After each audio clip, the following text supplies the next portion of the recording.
আপনি কনসার্ট দিছেন, নাম দিছেন কি মাদক বিরোধী কনসার্ট।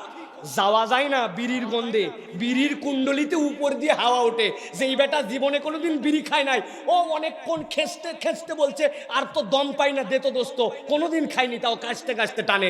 মাদক বিরোধী সমাবেশে বিড়ি খাওয়া শিখে বাড়িতে ফিরে, ঠিক কিনা? আরে কি শিখাচ্ছেন? দুর্নীতিকে না বলুন। 1000 কোটি টাকার প্রজেক্ট, কি কাজ? বিভিন্ন জায়গায় এটা লাগাতে হবে। ওর মধ্যে থেকে 300 কোটি টাকা মারি খাই ফেলছে। পোস্টার লাগানো, কেন কাজ হয় না? কেন কাজ হয় না? সিসিটিভি নিয়ন্ত্রিত আছে না, লেখা আছে না? কেন কাজ হয় না? ভেবে দেখছেন কখন কাজ হয় না কেন?